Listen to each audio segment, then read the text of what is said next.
Welcome back to the show. एक बहुत बड़ी मूव इस खित्ते में ये हुई कि रशिया की जानिब से अफगानिस्तान को तस्लीम किया गया है। ये पहला मुल्क है जो अफगानिस्तान को तस्लीम करने जा रहा है, बल्कि कर चुका है। इस बारे में सेठी साहब ने कुछ अर्सा पहले ही प्रेडिक्ट कर दिया था। क्या कहा था? With in the year Taliban government को रिकग्निशन मिल जाएगी। मैं आपको बता दूँ, Russia, Uzbekistan, China, Pakistan, possibly even Turkey, possibly even Iran, इनमें से 4-5 तालिबान की रेजीम को रिकग्नाइज कर लेंगे with in the next 12 months. फिर रास्ता खुल जाएगा। अच्छा सिर साहब, इसमें तो आपने बता दिया है कि कौन कौन तस्लीम करने जा रहा है, और ये आपने मई और जून में प्रेडिक्शन की, और 6 माह में ये पहला कतरा बारिश का रशिया साबित हुआ। अब who will follow the course? Pakistan भी? जी बिल्कुल, by the end of this year one by one सारे आ जाएंगे, and I think then the international community भी आ जाएगी।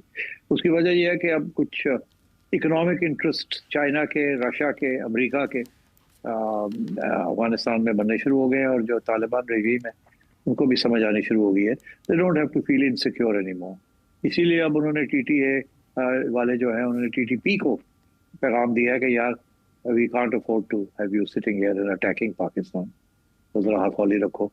And I think that message has gone across. अब वो सिर्फ BLA रह गई है, वो इंडिया उनको पैसे वैसे दे रहा है, मगर अभी मैंने सुना है कि BLA के अंदर भी काफी फूट पड़ गई है कि जी इंडिया ने पैसे देने बंद कर दिए हैं या हथियार देने बंद कर दिए हैं, and so on and so fourth. तो इस किस्म की डेवलपमेंट सब होने जा रही है। और अब अपने पड़ोस की जरा खबर लेते हैं, जहां जो डिस्कोर्स है वो इनवर्ड हो चुका है, और इस बात का सुराग लगाने की कोशिश की जा रही है कि क्या फ्लॉज थे, कहाँ कमजोरियां थी ऑपरेशन सिंदूर में, कि पाकिस्तान के मुकाबले में इस हजीमत का सामना करना पड़ा।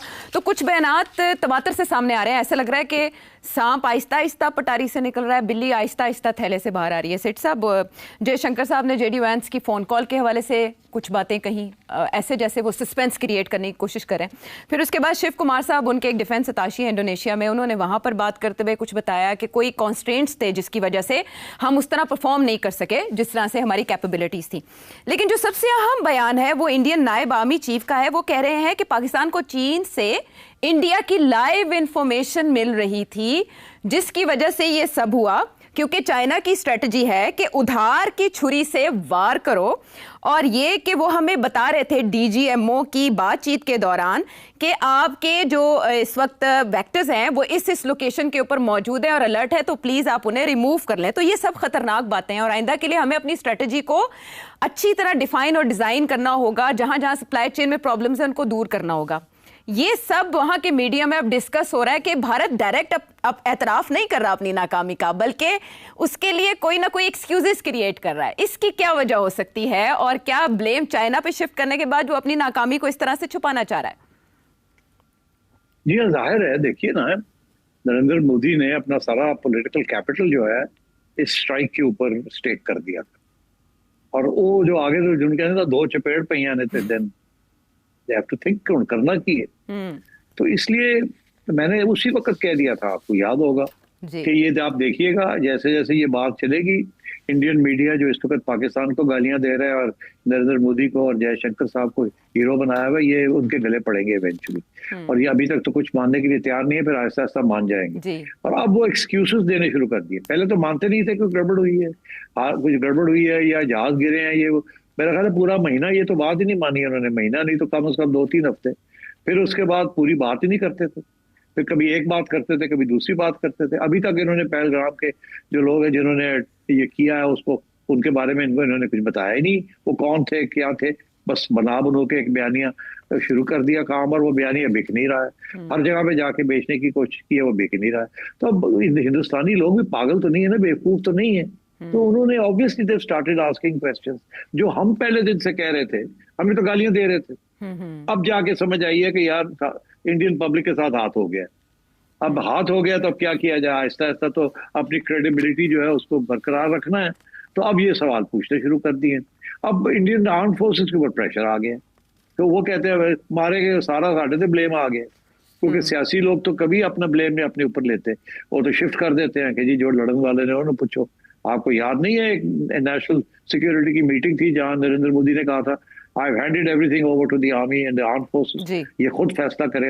याद है आपको? उसने तो पहले दिन दे दिया था फैसले का, जी इख्तियार दे दिया था कि जी कर लो जो, because he was afraid also ना कि ये गड़बड़ ना हो जाए। अब वो आर्मी वाले फंस गए, अगर वो एडमिट करते हैं कि गड़बड़ हुई है और हम we were caught off balance या वी लॉस्ट द वॉर या कुछ वी हैड फेलियर्स, तो वो सारी इनके गले पड़ती है। और अगर वो नहीं करते तो फिर सियासतदानों के ऊपर पड़ती है, सियासतदान तो नहीं कभी करेंगे। तो अब ये फौजियों ने अपने एक्सक्यूजेस निकालने शुरू कर दिए कि जी हम तो एक कंट्री के साथ नहीं लड़ रहे थे, हम तो 2 कंट्रीज के साथ लड़ रहे थे। पहले तो ये कह रहे थे कि ये जो चाइनीज है इन्होंने मिसाइल्स और इन्होंने जहाज जो है वो उन्होंने चाइनीज दिए हैं, और चाइनीज ने इनकी हेल्प की है दिस वे। तो यार वो तो रशियन जहाज आप ले रहे हैं, फ्रांस के जहाज आप ले रहे हैं, तो इसका क्या मतलब है कि फ्रांस और रशिया ने आपकी हेल्प की है उस तरीके से? तो मतलब है हथियार तो आप कहीं से भी ले लें, इस्तेमाल तो आपने करनी है जी। तो यही तो फ्रांसीसी रो रहे हैं इस वक्त कि यार साढ़े जहाज से ठीक सब तुसी की कीता और वो इंडियंस जो है वो फ्रांसीसियों के साथ भी लड़ रहे हैं, तो जी थोड़े जहाज नहीं ठीक वो इसीलिए वो मारे जा रहे हैं। और इधर कहते हैं जी चाइना के नाल हेल्प हो गई है ना, उधर कहते हैं थोड़े जहाज ठीक नहीं सर। अब जाएं तो जाएं कहाँ? तो इसलिए आई थिंक बड़ी सोल सर्चिंग होनी पड़ेगी। और इंडिया के अंदर लोग हैं जो ये अब सवाल पूछना शुरू कर दिया उन्होंने कि ये किया क्या आप लोगों ने बिटवीन दी आर्म फोर्सेस। कहते हैं कि जी हमें तो रोका गया। ये जो इंडोनेशिया के अंदर जो साहब अब लपक के खड़े हो गए, पता नहीं कौन है ये, शिव कुमार, वो कहते हैं शिव कुमार चौथे मोहल्ले खड़ा हो गया जाके लो लेवल डिफेंस अटैची। अब आप बात करें, वो कहीं ना कहीं बात कर रहा होगा, उससे बात कर दी, वो नोबडी। तो अब वो कि जी वो देखें जी हमें तो रोक दिया गया, हम तो ये कर सकते थे, वो कर सकते थे, हमें रोक दिया गया from doing this and doing that, which is not true. So अभी नहीं 72 जहाज जो है चढ़ के आपके ऊपर आ जाते और मिसाइल फायर करनी शुरू कर देते। It's not just like that. तो आई थिंक एक्सक्यूजेस तो बनाएंगे, फौज अपने आप को प्रोटेक्ट करने की कोशिश करेगी, पॉलिटिशियंस अपने आप को प्रोटेक्ट करने की कोशिश करेंगे, एक दूसरे के ऊपर इल्जाम लगेंगे और फिर आखिर में आके दोनों कहेंगे जी ऐसी तो ठीक था। और चाइना भी चाह गया, और चाइना तो देखे ना, वो तो बहुत बड़ा है, ये है वो है, हम एक के साथ तो नहीं, हम तो 2 के साथ लड़ रहे थे, एक ही के साथ लड़ रहे थे आप। नहीं तो अगर आप ऐसे कहते हैं तो फिर हम भी ये कहेंगे हम तो आपके साथ भी और रूस के साथ भी और फ्रांस के साथ लड़ रहे। It's not like that. तो इस इल्ज़ाम के ऊपर, ये तो डायरेक्ट चाइना पे इल्ज़ाम है, जवाब कहाँ से आएगा? हमारे यहाँ तो जवाब दिया जा रहा है, हमारे कुछ सहाफ़ी भी ट्विटर पर जवाब दे रहे हैं कि पाकिस्तान की अपनी हिकमत अमली थी, दिफाई हिकमत अमली, जिसकी वजह से कामयाबी मिली। क्या चाइना इस पर जवाब देगा? नहीं, चाइना नहीं जवाब देगा। हमने जो दे दिया है, सिर्फ हमने जवाब नहीं दिया। देखिए ना, हमारी जो स्ट्रेंथ है वो सच्चाई में थी। हमने शुरू में सारे फॉरेन कॉरेस्पॉन्डेंट्स और दुनिया को बता दिया कि इस तरीके से हमने ये सब कुछ किया है। जो सारी ब्रीफिंग्स DGISPR ने की या एयर मार्शल्स ने की, they were excellent briefing, excellent. सारे फॉरेन कॉरेस्पॉन्डेंट्स जो है ना वो कन्विंस हो गए कि we are telling the truth, and it was a day by day briefing, hour by hour. तो इंडिया ने तो हर स्टेज पे छुपाने की कोशिश की ना, जो कि उनके खिलाफ गई है ये बात कि वो तो ट्रांसपेरेंट है ही नहीं इंडियन गवर्नमेंट और इंडियन आर्म फोर्सेस। तो इसलिए I think we scored much better on transparency, honesty, integrity. और हमने बता दिया कि भाई इस तरीके से सारा कुछ हुआ है, जो कि India was not even experiment thinking कि इट वुड बी जैसे वो परवीन सोनी साहब कहते हैं कि it was a concerted effort. पूरा एक प्लेटफॉर्म था। It was not just the aircraft, it was not just this और that, it was a whole system, ecosystem बनाया हुआ था in order to combat the advantage that the Rafales had, which they succeeded in doing. And this is something India will now have to work to see. How do you offset this? Because the Rafales are genuinely zabardast aircraft, except that they found a way of negating them, Pakistanis. And that is where the brilliance lies. Risk-taking, adventure, and professionalism. Training. No joke. And coordination. Communication. बाकी ये कि जी Indian Chinese satellites जो हैं, वो बेदू satellite जो है वो इनको इन्फॉर्मेशन दे रहा था। यार कौन सी इन्फॉर्मेशन चाहिए थी आप? All you needed to know was के जी आपके जहाज जो है ना वो चढ़ गए एयर में। वो तो आपके एवैक्स जो है पाकिस्तान वालों ने वो तो 500 km तक देख लेते हैं। तो हमें नजर आ रहा था जब से वो ऊपर चढ़ना शुरू, तो उसके सैटेलाइट की तो जरूरत नहीं है। Not you need a Chinese satellite to put the coordinates of the missiles, for God's sake. ये सब ड्रामा है कि चाइनीज सैटेलाइट्स और ये और वो। कमाल है। कोई इनफैक्ट अगर किसी ने किसी की help directly in the war की है physically, that's Israel. Israeli drones, Israeli know how. Indian media ने खुद ये रिपोर्टिंग की है आयशा कि Israeli technicians were in Delhi, were in India, helping the Indian armed forces during this time. तो वो पाकिस्तान पे इस तरह से ब्लेम शिफ्ट करना चाहता है, लेकिन अगर असल लड़ाई इन अ वे ये इंडियन जर्नल भी तस्लीम कर रहे हैं, वहाँ ये बात भी हो रही है, असल लड़ाई अगर चीन के साथ है तो जैसा रवैया भारत पाकिस्तान के साथ रखता है वैसा चीन के साथ रखना मुमकिन है इंडिया के लिए? नहीं, सवाल ही पैदा नहीं होता। देखिए ना, इंडिया ने, चीन ने अभी तक कोई जवाब नहीं दिया। चीन के एक दो प्रोफेसर्स हैं जो कि हमेशा इंडियन मीडिया उनके पास जाता है, वो आगे से अपना मौकफ देते हैं, और वो मौकफ जो है वो बड़ा इंडिपेंडेंट किस्म का मौकफ होता है, but of course it reflects the Chinese way of thinking and the Chinese policy. Chinese government की तरफ से कुछ नहीं, वो अगर कुछ करते हैं तो वो एक्शन के साथ करते हैं, और वो एक्शन आपने देख ही लिया। उनकी एक पूरा अरुणाचल प्रदेश जो है वो उन्होंने नाम ही उसका बदल दिया, उन्होंने कहा जी ये तो डिस्प्यूटेड टेरिटरी है। उन्होंने मौका ढूंढ के वो कर दिया। आजकल इंडिया ने शोर डाला हुआ है कि सतलुज का पानी जो है वो कम आ रहा है, पता नहीं चाइना रोक तो नहीं रहा, and so on and so fourth. तो बात यह है कि वो तो इशारे तो हो चुके हैं ना कि अगर आप पाकिस्तान का पानी रोकेंगे ऊपर तो फिर आपके साथ भी ये सलूक हो सकता है। और ये बात तो पाकिस्तान भी कहता है और चाइना भी ऑफिशियली कहते हैं कि पाकिस्तान और चाइना ऑल वेदर फ्रेंड्स। ठीक है सिट साहब, चाइना का रोल स्पेशली ये जो इंडिया के साथ पाकिस्तान का थोड़े दिन की जो जंग छिड़ी उसमें चाइना का किरदार जो भी था, हमने उसके बाद चाइना की स्ट्रेटजी में चेंज देखा है और पेस तेज़ देखी है। अब ऐसी बाज़गश्त है कि सार्क के मुकाबले में एक मुतबादिल प्लेटफॉर्म माइनस इंडिया चाइना बनाने पर गौर करा है, जिसमें बांग्लादेश और पाकिस्तान होंगे शामिल।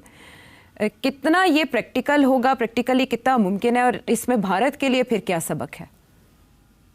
देखिए, भारत का ये ख्याल था कि सार्क को वो लीड करेगा।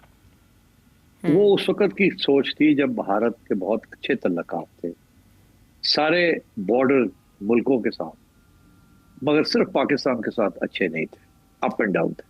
तो उस वक्त सारे वो जो थे छोटे लोग 6-7 जो बाकी हैं, they were supporting India, backing India. Sri Lanka भी था, बांग्लादेश भी था, नेपाल था, भूटान था, मालदीव था, और वन बाय वन इंडिया के तल्लुकात सबके साथ खराब होते गए। वो बुली ऑन द ब्लॉक। वो आपने जयशंकर साहब की आप देखें, जिस तरीके से वो बात करते हैं, जिस तरीके से वो उठते बैठते हैं, तो यू कैन टेल के एरोगेंस है, शेयर एरोगेंस।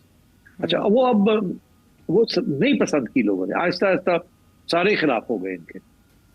तो अब वो तो इंडिया ने फिर सोचा अच्छा ऐसी बात है तो चले हम सार्क में लिफ्ट ही नहीं कराते किसी को, अगर हमारे साथ नहीं है, हमें नहीं सपोर्ट करते, तो चले फिर हम सार्क को छोड़ते हैं। अब ये उनका नुकसान है इसमें, क्योंकि अगर कोई खला जो है ना, खला वो नेचर जो है ना, अब कुदरत खला को एक्सेप्ट नहीं करती। कहीं भी खला होती है ना वो पूरी हो जाती है। सियासत में तो खैर बिल्कुल ही खला खाली नहीं रहती, जगह खाली नहीं रहती, कोई ना कोई भर देता है उसको आके। अब आपने अगर सार्क छोड़ दिया क्योंकि आपको वो लीडरशिप तस्लीम नहीं की जा रही, लोग सवाल करने शुरू कर दिया, तो फिर ठीक है, उससे कोई और वो खला पूरी हो जाएगी। और वो खला जो है वो अब चाइना ही कर सकता है, क्योंकि चाइना का जो रोड एंड बेल्ट प्रोजेक्ट है ना, उसने ऑलरेडी ये सारे मुल्कों को अपने अंदर ले लिया है। श्रीलंका को भी ले लिया है, नेपाल को भी ले लिया है, बांग्लादेश को भी ले लिया है, मालदीव्स को भी ले लिया, पाकिस्तान को ले लिया, अफगानिस्तान को ले लिया। They all are becoming part of the road and belt initiative, some via CPEC and some directly via other. And ये military pact नहीं है, this is a economic development pact. SAARC का भी यही ख्वाहिश थी कि जी प्रेफरेंशियल ट्रेड बैरियर्स, जो ट्रेड बैरियर्स है उनको खत्म किया जाए, प्रेफरेंशियल ड्यूटीज की जाए, आना जाना हो, कल्चरल एक्सचेंजेस हो, इकोनॉमिक डेवलपमेंट हो, इसको एक इकोनॉमिक ब्लॉक बनाया जाए डिस्पाइट योर पॉलिटिकल डिफरेंसेस। मगर India was not ready for that. India wanted the political power behind it, मगर वो नहीं मिला ना, because this ended up screwing up their relationship with everybody. तो अब चाइना जो है वो बिल्कुल इस किस्म की बात नहीं करेगा। अब वो चाइना जो है वो बिल्ड कर रहा है रोड एंड बेल्ट इनिशिएटिव, और उसके साथ साथ वो building infrastructure in all these countries. अब श्रीलंका में पोर्ट बना दी, पाकिस्तान में ग्वादर कर दिया, सिपेक कर दिया, नेपाल में सड़क बनाने जा रहे हैं ताकि तजारत बढ़ सके, उधर सेंट्रल एशिया में जा रहे हैं towards Iran, and so on and so forth. Maldives में भी पहुंच गए हैं to help them out development. And so that is the Chinese model. So I think अगर चाइना और पाकिस्तान मिलके एक नया ब्लॉक साउथ एशिया का बनाते हैं, मेरा ख्याल है अब वो साउथ एशिया का शायद ना बनाएं, वो शायद इससे बड़ा करना चाहे, साउथ एंड वेस्ट एशिया करना चाहे. You know, that's what I think. अभी I think it's premature कि ये सार्क खत्म हो जाएगा और कुछ सार्क की जगह पे सेम कंट्रीज माइनस इंडिया. मेरा ख्याल है इसको फिर अब अगर इंडिया को माइनस ही करना है तो इनको फिर वेस्ट एशिया की तरफ जाना पड़ेगा, सेंट्रल एशिया की तरफ जाना पड़ेगा. तो फिर वो शायद थोड़ी बहुत ओवरलैपिंग ना हो जाए विद SCO. तो ये अब देखना है कि what sort of block will emerge. But इसमें कोई शक नहीं है कि ऑल दीज कंट्रीज जो पहले सार्क का हिस्सा थी, except for India, all of them will now become part of the Chinese Road and Belt Initiative.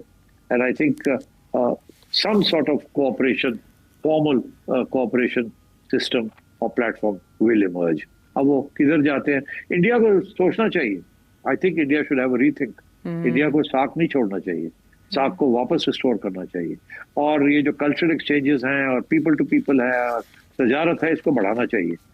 Unfortunately, Narendra Modi की जो सियासत है, it's based on war and anti-Muslim sentiment and Islamophobia और हिंदुत्व, और वो नहीं चलेगी. तो मेरा ख्याल है बीजेपी को जाना पड़ेगा बिफोर इंडिया पाकिस्तान और सार्क की स्पिरिट जो है वो फिर से रिवाइव होगी. तो इस तरह से इन अ वे SCO और ब्रिक्स के दरवाजे भी भारत पर बंद हो सकते हैं अगर यही चलती रही स्ट्रेटजी. देखिए SCO जो है उसमें तो अब और भी लोग आ रहे हैं और इंडिया को तकलीफ हो रही है. ब्रिक्स में भी और लोग आ रहे हैं, इंडिया को तकलीफ हो रही है.